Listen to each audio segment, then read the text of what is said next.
ನಮಸ್ತೆ ಕರ್ನಾಟಕ ಜನತೆಗೆ. Good morning all. ಏನಿಲ್ಲ, ವಿಷಯ ಏನಪ್ಪ ಅಂತಂದರೆ, ಈಗ ವಿಡಿಯೋ ನೋಡ್ತಾ ಇರುವಾಗ ನಾನು ಯಾವ ಪಕ್ಷದ ಕಡೆಗೂ ಇಲ್ಲ. ಸೊ ಅವರು ಇವರು ಅಂತಿಲ್ಲ. ಇಲ್ಲಿ ನಾಳೆ ನನಗೂ ಅಧಿಕಾರ ಇದೆ, ನಾನು ಎಲೆಕ್ಷನ್ ನಿಂತು ಗೆಲ್ಲಲಿಕ್ಕೆ. ಸೊ ಪ್ರತಿಯೊಬ್ಬರಿಗೂ ಆ ಹಕ್ಕಿದೆ, ನಿಲ್ಬೋದು. ಸೊ ಆದರೆ ಇದು ನಮ್ಮ ಕರ್ನಾಟಕ ಅನ್ನೋದು ಮರಿಬಾರ್ದು ಅಷ್ಟೇ. ಸೊ ಇದು ಯಾಕೆ ಹೇಳ್ತೀನಿ ಅಂತಂದರೆ, ಲಾಸ್ಟಲ್ಲಿ ಒಂದು ವಿಡಿಯೋ ಬಿಡ್ತೀನಿ. ನಮ್ಮ ಕರ್ನಾಟಕದಲ್ಲೇ ಓಟ್ ಕೇಳೋ ರೀತಿ ಅದು ಸರಿ ಅನಿಸಿಲ್ಲ ನನಗೆ. ಸೊ ಹಾಗಾಗಿ ನೋಡಿ, ನಮ್ಮ ಮೋದಿ ಆಗಿರಲಿ, ಇಲ್ಲ ರಾಹುಲ್ ಗಾಂಧಿ ಅವರಾಗಿರಲಿ, ಇವರು ಎಲ್ಲ ಅವರಿಗೆಲ್ಲ ಕನ್ನಡ ಬರಲ್ಲ. ಆದ್ರೂ ಕರ್ನಾಟಕಕ್ಕೆ ಬಂದಾಗ ಒಂದು ಕನ್ನಡ ಮಾತಾಡಬೇಕು ಅಂತೇಳಿ ಕೆಲವೊಂದು ಪದಗಳನ್ನ ಟ್ರಾನ್ಸ್ಲೇಟ್ ಮಾಡ್ಕೊಂಡಾಗಲಿ, ಇಲ್ಲ ಇನ್ನೊಂದು ರೈಟಿಂಗಲ್ಲಾಗಲಿ ಏನೋ ಮಾಡಿ, ಸೊ ಅವರು ಒಂದು ಎರಡು ಲಫ್ಜ್ ಆದ್ರೂ ಒಂದು ಕನ್ನಡದಲ್ಲಿ ಮಾತಾಡ್ತಾರೆ. ಬಟ್ ಕರ್ನಾಟಕದಲ್ಲೇ ಹುಟ್ಟಿ ಕನ್ನಡನೇ ಮಾತಾಡಲಿಕ್ಕೆ ಬಂದ್ರೂ ಕೂಡ ಸೊ ಕನ್ನಡದಲ್ಲಿ ಮಾತಾಡಲ್ಲ, ಹಿಂದಿಯಲ್ಲಿ ಮಾತಾಡ್ತಾರೆ. ಸೊ ಇನ್ನು ಹಿಂದಿಯವರು ನಮಗೆ ಅದು ಮಾಡಿದರು, ಇದು ಮಾಡಿದರು, ಹಾಗೆ ಹೀಗೆ ಅಂತ ಹೇಳ್ತಾರೆ. ಸೊ ಈ ಥರ ಎಲ್ಲ ಇವರೆಲ್ಲ ರಾಜಕಾರಣಿಗಳು ಆದವರು ಒಂದು ಸಮಾನತೆ ಬಿಟ್ಟು, ಈ ಥರ ಸಮಾನತೆಯಿಂದ ನೋಡೋದು ಬಿಟ್ಟು, ಈ ಥರ ಒಂದು ಹಿಂದಿಯವರಿಗೊಂದು ಈ ಥರ ಎಲ್ಲ ಮಾಡಿ ಹಿಂದಿಯಲ್ಲಿ ಮಾತಾಡೋದು, ಕರ್ನಾಟಕದಲ್ಲಿ ಈ ಥರ ಎಲ್ಲ ಮಾತಾಡೋದ್ರಿಂದ ಅವ್ರು ಹೇಳ್ತಾರೆ, ನಾನು ಹಿಂದಿ ಮಾತಾಡಲ್ಲ, ನಾನು ಕನ್ನಡ ಮಾತಾಡಲ್ಲ, ನಾನು ಹಿಂದಿನೇ ಮಾತಾಡೋದು ಅಂತ ಹೇಳ್ತಾರೆ. ಸೊ ಫಸ್ಟು ಒಂದು ಲೀಡರಾಗಿ ನಾವು ಒಬ್ಬರನ್ನ ನಿಲ್ಲಿಸ್ತೀವಿ, ಇಲ್ಲ ಮಾಡ್ತೀವಿ ಅಂತಂದರೆ, ಸೊ ಅವನು ಏನೋ ಒಳ್ಳೇದು ಮಾಡ್ತಾನೆ ಅಂತ ಮಾಡ್ತೀವಿ. ಅಷ್ಟು ಬಿಟ್ಟರೆ ಸುಮ್ಮನೆ ಈ ಥರ ಎಲ್ಲ ಅವರಿಗೆ ಹಾಗೆ ಹೀಗೆ ಅಂತಲ್ಲ. ಈಗ ನಾನು ಎಕ್ಸಾಂಪಲ್ ಹೇಳ್ಬೇಕಂದ್ರೆ, ನಾನು ಈಗಿನ ಒಂದು ಸಲ ನಾನು ಪೂನಾದಲ್ಲಿ ವರ್ಕ್ ಮಾಡ್ತಿರುವಾಗ 2005 ವರ್ಕ್ ಮಾಡ್ತಿರುವಾಗ, ಈಗ ಇಲ್ಲಿಂದ ಊರಿಗೆ ಬಂದಿದ್ದೆ. ಊರಿಂದ ಬ್ಯಾಗ್ ಹಾಕೊಂಡು ಹಾಗೇ ಹೋದೆ. ಬೆಳಿಗ್ಗೆ ರೈಲ್ವೆ ಸ್ಟೇಷನ್ಗೆ ಇಳಿದೆ ನಾನು, ಇಲ್ಲಿ ಪೂನಾದಲ್ಲಿ. ಇಳಿದು ಹಾಗೆ ಹೊರಗೆ ಬರುವಾಗ ಅಲ್ಲೊಂದು 4-5 ಜನ ಪೋಲಿ ಹುಡುಗರು. ಸೊ ಅವ್ರು ಬಂದುಬಿಟ್ಟು ಹಾಗೆ ಮಾತಾಡಿದರು, ಮರಾಠಿಯಲ್ಲಿ ಮಾತಾಡಿದರು. ಸೊ ನನಗೆ ಮರಾಠಿ ಬರ್ತಾ ಇರಲಿಲ್ಲ. ಸೊ ನಾನೇನು ಮಾಡಿದೆ, ಮರಾಠಿ ಬರ್ತಿರ್ಲಿಲ್ಲಲ್ಲ, ಹಿಂದಿಲಿ ಮಾತಾಡಿದೆ. ಸೊ ಅವ್ರು ಮಹಾರಾಷ್ಟ್ರದಲ್ಲಿ, ನಾನು ಹೇಳ್ತಿರೋದು ಮಹಾರಾಷ್ಟ್ರದಲ್ಲಿ, ಬೇರೆ ಇಲ್ಲಲ್ಲ, ಮಹಾರಾಷ್ಟ್ರದಲ್ಲಿ ಹಿಂದಿ ನಡೀತದೆ. ಸೊ ಅಲ್ಲಿ ಇವನಿಗೆ ಮರಾಠಿ ಬರಲ್ಲ ಕಣೋ, ಇವನು ಇಲ್ಲಿದವನಲ್ಲ, ಹಾಗೆ ಹೀಗೆ ಅಂತೇಳಿ ಬ್ಯಾಗ್ ಕಿತ್ಕೊಳ್ಳೋ, ಹಾಗೆ ಹೀಗೆ ಅಂತೇಳಿ ನನ್ನ ಬ್ಯಾಗೆಲ್ಲ ಕಿತ್ಕೊಂಡಿದ್ರು. ಸೊ ಕಿತ್ಕೊಂಡು ಆಗಿದ್ರು. ನನಗೆಲ್ಲೋ ಅಲ್ಪ ಸ್ವಲ್ಪ ಬರೋದ್ರಲ್ಲಿ ಮರಾಠಿಲೇ ನಾನು ಇಲ್ಲಿದವನೇ ಹಾಗೆ ಹೀಗೆ ಅಂತೇಳಿ ಹೇಳಿ, ನಾನೇನು ಮಾಡಿದೆ, ಅವ್ರನ್ನ ಸ್ವಲ್ಪ ಸರ್ ಹಾಗೆ ಅಣ್ಣ ಹಾಗೆ ಎಲ್ಲ ಹೇಳಿ, ನಾನು ಇಲ್ಲಿದವನೇ ಅಂತೆಲ್ಲ ಹೇಳುವಾಗ, ಬಿಡೋ ಯಾರೋ ಪಾಪದವನು ಅಂತ ಹೇಳ್ದ. ಸೊ ಮೇರೆ ಹಿಂದಿ ಬಾತ್ ಕರ್ನೆ ಕೆ ಲಿಯೆ ಮೇರೆ ಕೋ ಭಿ ಆತೆ, ಮಗರ್ ನೈ ಮೈ ಬಾತ್ ನೈ ಕರ್ತಾ. ಕ್ಯೂ ನಾನು ಕರ್ನಾಟಕದಲ್ಲಿದ್ದೀನಿ. ಸೊ ಇಲ್ಲಿದ ಅನ್ನ ತಿಂತೀನಿ, ಇಲ್ಲಿ ನೀರು ಕುಡಿತೀನಿ, ಎಲ್ಲ ಇಲ್ಲಿದೆ ನನಗೆ ಬೇಕಾಗಿರೋದು. ಸೊ ನಾನು ಯಾಕೆ ಇನ್ನೊಂದು ರಾಜ್ಯದ ನನ್ನ ಭಾಷೆ ಮಾತಾಡಲಿ? ಸೊ ನಿಮಗೆ ಭಾಷೆ ಬರುತ್ತಾ? ಓಕೆ, ಇಟ್ಸ್ ಓಕೆ, ಅದು ಭಾಳ ಒಳ್ಳೆಯದು. ಎಲ್ಲ ಭಾಷೆನೂ ಕಲ್ತಿರಬೇಕು. ಸೊ ಅದು ನೀವು ಈಗ ಮಹಾರಾಷ್ಟ್ರಕ್ಕೆ ಹೋಗ್ತೀರಾ, ರಾಜಸ್ಥಾನ್ಗೆ ಹೋಗ್ತೀರಾ, ಗುಜರಾತಿಗೆ ಹೋಗ್ತೀರಾ, ಸೊ ನಿಮ್ಮ ಲ್ಯಾಂಗ್ವೇಜ್ನ ಅಲ್ಲಿಗೆ ಬೇಕಾಗಿರೋಂಥ ಲ್ಯಾಂಗ್ವೇಜನ್ನೇ ಯೂಸ್ ಮಾಡಿ. ಆಯಾ ರಾಜ್ಯದಲ್ಲಿ ಆಯಾ ಲ್ಯಾಂಗ್ವೇಜ್ ಇದೆ, ಸೊ ಅದನ್ನು ಯೂಸ್ ಮಾಡಿ. ಸೊ ನೀವು ಲೈವಲ್ಲಿ ಬಂದು ಮಾತಾಡ್ತೀರಲ್ಲ, ಅದು ತಪ್ಪು. ನೋಡೋರಿಗೆ ಬೇಜಾರಾಗುತ್ತೆ, ನಮಗೆಲ್ಲ. ಯಾಕಂದರೆ ನಾವೆಲ್ಲ ಓಟ್ ಹಾಕ್ತೀವಲ್ಲ, ನಾವು ಯಾರಿಗೆ ಓಟ್ ಹಾಕ್ತಿದ್ವಿ ಅನ್ನೋದು, ಹಾಕಿದ್ವಿ ಯಾರಿಗೆ ಆಗ್ತಿದ್ವಿ ಅನ್ನೋದು ನಮಗೆ ಒಂಥರ ಬೇಜಾರಾಗುತ್ತೆ. ನಾನು ಯಾವುದೇ ಸರ್ಕಾರ ಆಗಲಿ, ನಾನು BJP, ಕಾಂಗ್ರೆಸ್ಸು, JDS ಯಾವುದಕ್ಕೂ ನಾನು ಇದು ಮಾಡಿ ಹೇಳ್ತಾ ಇಲ್ಲ. ಸೊ ಯಾರು ಆ ಥರ ಮಾಡ್ತಿರೋ ತಪ್ಪು, ನೀವು ಮೇಯ್ನಾಗಿ ನೀವೊಂದು ಲೀಡರ್ಶಿಪ್ ಅಂತ ನಾವು ಕೊಟ್ಟಾಗ ನೀವೇ ಆ ಥರ ತಪ್ಪು ಮಾಡಿದಾಗ ನಾರ್ಮಲ್ ಪರ್ಸನ್ ಮಾಡಲ್ಲ ಅನ್ನೋದಕ್ಕೆ ಉದಾಹರಣೆಗಳೇ ಇಲ್ಲ.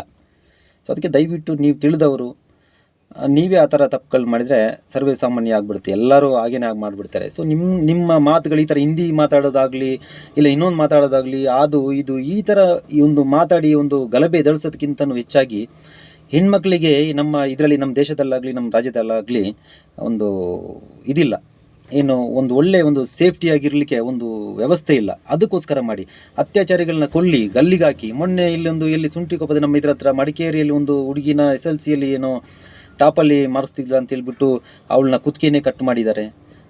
ಬ್ಯಾಂಗ್ಳೂರಲ್ಲಿ ನೋಡಿ, ಅದೊಂದು ನಾನು ವಿಡಿಯೋ ಬಿಟ್ಟಿದ್ದೀನಿ, ಅಲ್ಲಿ 20 ಹೆಣ್ಮಕ್ಳನ್ನ ಅನಾಥಾಶ್ರಮದ ಹೆಸರಲ್ಲಿ ದುಬೈಗೆ ಸಪ್ಲೈ ಮಾಡ್ತಿದ್ದಾರೆ. ಸೊ ಮತ್ತು ಮೊನ್ನೆ ಒಂದು ಹುಬ್ಳಿಯಲ್ಲಿ ಒಂದು ಇದಾಯಿತು. 12 ವರ್ಷ ಕಳೆದೋಯ್ತು, ಸೌಜನ್ಯನಿಗೆ ಬೆಲೆ ಇದೇ ಸಿಕ್ಕಿಲ್ಲ, ನ್ಯಾಯನೇ ಸಿಕ್ಕಿಲ್ಲ. ಇದಕ್ಕೆಲ್ಲ ಇತ್ತಿ ಅಲ್ವಾ? ನೀವು ಓಟ್ ಕೇಳಲಿಕ್ಕೋಸ್ಕರ ಹಿಂದಿ ಮಾತಾಡಿ, ಇಂಗ್ಲೀಷ್ ಮಾತಾಡಿ, ಇದು ಮಾತಾಡಿ ಓಟ್ ಕೇಳ್ತಿರಲ್ವ? ಇದಕ್ಕೆಲ್ಲ ದನಿ ಎತ್ತಿ ಅಲ್ವಾ? 100% ಯಾಕೆ ನಿಮ್ಮ ಸಪೋರ್ಟಿಗಿರಲ್ಲ? ನೋಡಿ, ಇವತ್ತು ಹೆಣ್ಮಕ್ಳು ಹುಟ್ಟಂದರೆ ಹೇಳ್ತಾರೆ, ಆಸ್ಪತ್ರೆಗೆ ಹೋದರೆ ಹೆಣ್ಮಕ್ಳನ್ನ ತೆಗಿಸ್ಲಿಕ್ಕೆ ಬಂದಿದ್ದಾರೆ, ಹೆಣ್ಮಕ್ಳನ್ನ ತೆಗಿಸ್ತಾರೆ, ಹಾಗೆ ಅಂತ ಹೇಳ್ಬಿಟ್ಟು ನಮ್ಮ ಮೋದಿಯವರು ಹೇಳಿದ್ದಾರೆ, ಬೇಟಿ ಬಚಾವ್ ಬೇಟಿ ಪಡಾವೋ ಅಂತ ಹೇಳ್ಬಿಟ್ಟು. ಸರಿ, ಆಯಿತು.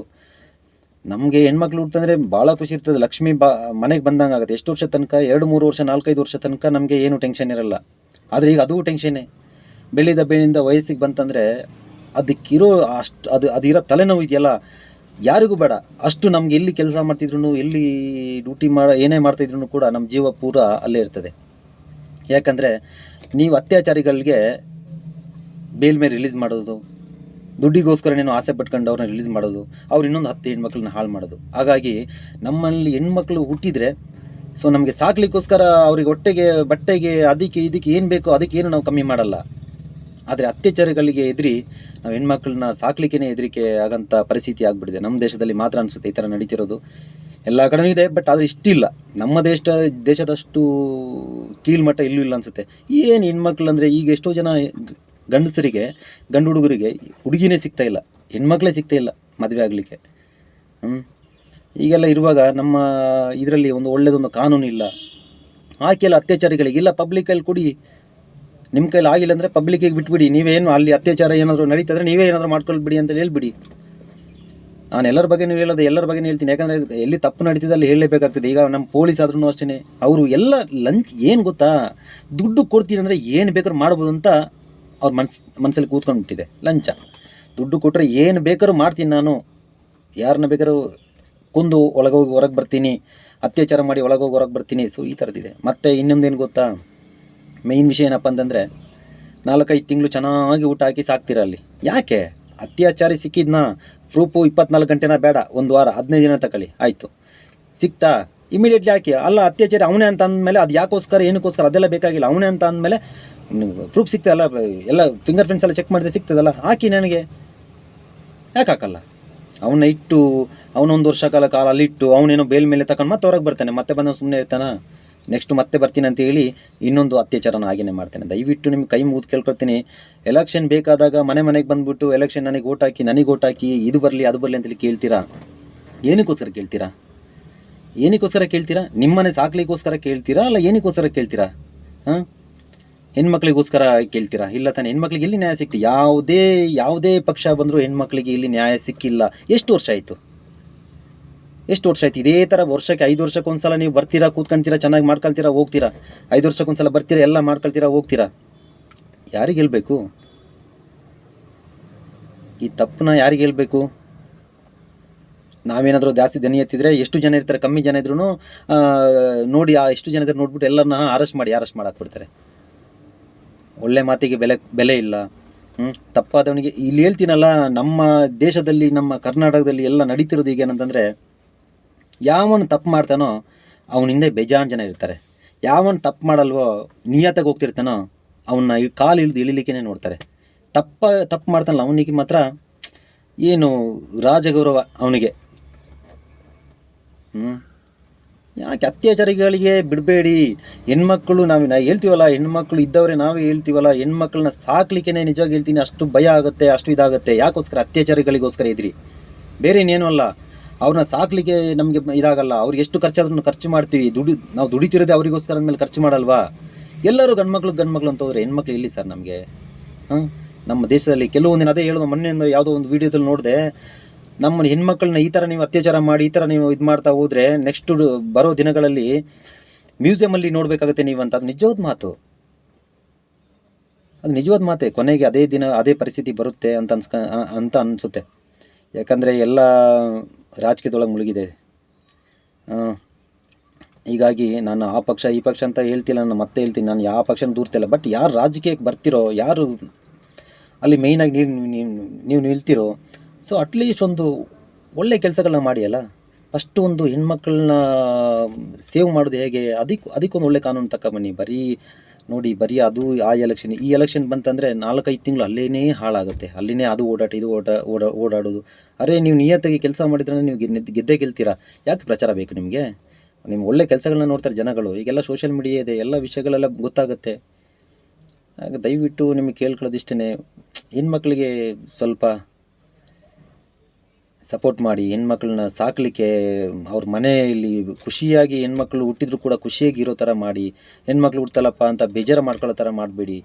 ಇದೆಲ್ಲ ನಿಮ್ಮ ರಾಜಕಾರಣಿ ಕೈಯಲ್ಲಿದೆ. ಏನು ಅಂತಂದರೆ ನಮ್ಮ ಕೈಲಿ ಏನಿದೆ ಅಂತಂದರೆ, ನೀವಿಷ್ಟೇ ಅತ್ಯಾಚಾರಿಗಳಿಗೆ ನೇಣು ಹಾಕಿ, ಆವಾಗ ಆಗೋದ್ರು ನೆಕ್ಸ್ಟ್ ಆಗೋದು ತಪ್ಪುತ್ತೆ, ನಿಂತೋಗ್ಬಿಡುತ್ತದು. ಅತ್ಯಾಚಾರ ಆಗೋದು ನಿಂತೋಗ್ಬಿಡುತ್ತೆ. ಎಷ್ಟು ಜನ ಲವ್ ಮಾಡ್ತಾರೆ, ಏನು ಬೇಕೆಲ್ಲ ಮಾಡ್ತಾರೆ, ಎಲ್ಲ ಮುಗಿಸ್ತಾರೆ, ಲಾಸ್ಟಿಗೆ ಕೈ ಬಿಡ್ತಾರೆ. ಅವಳೆಲ್ಲ ಹೋಗಿ ಇದಾಗ್ತಾಳೆ, ಆಸಿಡ್ ಹಾಕೋದು, ಏನೇನೆಲ್ಲ ಘಟನೆಗಳು ಎಷ್ಟು ಹೋದ್ರು ಸರ್ ಹೆಣ್ಮಕ್ಳು ಸರ್. ಎಷ್ಟು ಸತ್ರು ಹೆಣ್ಮಕ್ಳು ಕೌಂಟಿಂಗ್ ಮಾಡಿದರೆ ನಿಮ್ಮದು ಲೀಸ್ಟೇ ಸಾಕಾಗಲ್ಲ. ಅಷ್ಟು ಹೆಣ್ಮಕ್ಳು ಅನ್ಯಾಯವಾಗಿ ಈ ಭೂಮಿನೇ ಪ್ರಪಂಚ ಕರೆಕ್ಟಾಗಿ ನೋಡಿಲ್ಲ ಸರ್, ಅನ್ಯಾಯವಾಗಿ ಹೆಣವಾಗಿ ಹೋಗಿದ್ದಾರೆ. ಯಾವಾಗ ಸರ್ ಬರೋದು ಕಾನೂನು? ನಾನೇನಾದರೂ ಮಾತಾಡಿ ತಪ್ಪಾಗಿದ್ದರೆ ಕ್ಷಮಿಸಿ ಫ್ರೆಂಡ್ಸ್. ನನಗೆ ಯಾಕೋ ಬೇಜಾರಾಯಿತು. ನಿನ್ನೆ ಒಂದು ವಿಡಿಯೋ ನೋಡಿದೆ, ಇವತ್ತೊಂದು 20 ಹೆಣ್ಮಕ್ಳದು ದುಬೈಗೇನೋ ಪಾರ್ಸಲ್ ಮಾಡ್ತಿರೋ ಹೆಣ್ಮಕ್ಳದ್ದು ನೋಡಿದೆ, ತುಂಬ ಬೇಜಾರಾಯಿತು. ಅದಕ್ಕೆ ಬೇಜಾರಾಗಿ ಮಾತಾಡ್ತೀನಿ. ನೋಡಿ, ನಾನು ಮಾತಾಡಿರೋದು ಇದರಲ್ಲಿ ನೋಟ್ ಮಾಡ್ಕೊಂಡು ತಪ್ಪು ಅಂತೇಳಿ ಕಮೆಂಟು ಮಾಡ್ತಾರೆ. ಸೊ ಅದೇ ಹೇಳಿಲ್ವಾ, ನೀವು ಒಳ್ಳೆ ಮಾತನ್ನು ಆಡಿದರೆ ನಿಮ್ಮನ್ನ ಟಾರ್ಗೆಟ್ ಮಾಡಿ ನಿಮ್ಮನ್ನ ತುಳಿಲಿಕ್ಕಾಗಲಿ, ಇಲ್ಲ ನಿಮಗೆ ಒಂದು ಕೇಸು ಕಂಪ್ಲೇಂಟು ಹೀಗೆ ಕಳಿಸೋದಾಗಲಿ, ಈ ಥರ ಒಂದು ವ್ಯವಸ್ಥೆ ಮಾಡ್ತಾರೆ ಹೊರತು ಏನು ಮಾತಾಡಿದ್ದೀನಿ, ಏನಕ್ಕೋಸ್ಕರ ಮಾತಾಡಿ. ಹೌದು, ಇದರಲ್ಲಿ ಒಂದು ಪಾಯಿಂಟ್ ಇದೆ. ಸೊ ಈ ಥರ ಯಾರು ನೋಟ್ ಮಾಡಲ್ಲ ಫ್ರೆಂಡ್ಸ್, ದಯವಿಟ್ಟು ಕ್ಷಮೆ ಇರಲಿ. ನಾನು ಯಾರ ಬಗ್ಗೆ ದೂರಿ ಮಾತಾಡಿಲ್ಲ, ಮನಸ್ಸಿಗೆ ಬೇಜಾರಾಯಿತು, ಅದಕ್ಕೋಸ್ಕರ ಬಂದು ಲೈವಲ್ಲಿ ಬಂದು ಮಾತಾಡಿದೆ ಅಷ್ಟೇ. So thank you friends.